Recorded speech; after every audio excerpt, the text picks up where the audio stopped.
ஸ்தோத்திரம். இந்த நேரத்திலும் கூட என்னை ஒரு சாட்சி அனுப்பினேன். தேவனை ஸ்தோத்தரிக்கிறேன்.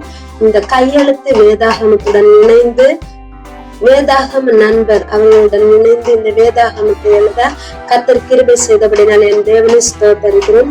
இந்த வேதாகமத்தை எழுத ஆரம்பிக்கும் பொழுது எந்த கண் பார்வை எப்படி இருக்குமோ நன்றாக பார்க்க முடியாத நிலைமையில் இருந்தேன். ஆனால் தொடக்கம் முதல் முடிவு வரை எழுதுவதற்கு கர்த்தர் நல்ல கண் பார்வையை தந்து எல்லாவற்றையும் எழுதி முடிக்க கர்த்தர் கிருபை செய்தார். அதற்காக என் தேவனை ஸ்தோத்தரிக்கிறேன். இன்னும் இந்த வேதாகமத்தை எழுத தொடங்கின முதல் கொண்டு கர்த்தர் செய்த அற்புதங்கள் அடையாளங்கள் அதிகம்.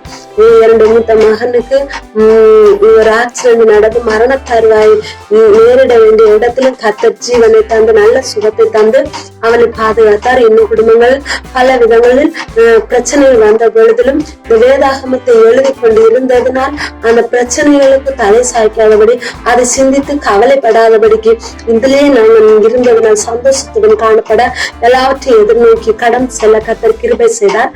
அது மட்டுமல்ல, இந்த வேதாகமத்தை நான் எழுத தொடங்கினதுக்கு பிறகு கர்த்தர் ஆவிக்குரிய ஜீவிதத்திலே நல்ல ஒரு இதை வந்திருக்கிறார். நான் எழுதுவதை கண்டு என்னோடு கேட்டு 2 பேர் எழுத தொடங்கினார்கள். இன்னும் நானும் எழுத வாஞ்சிப்படுகிறேன்.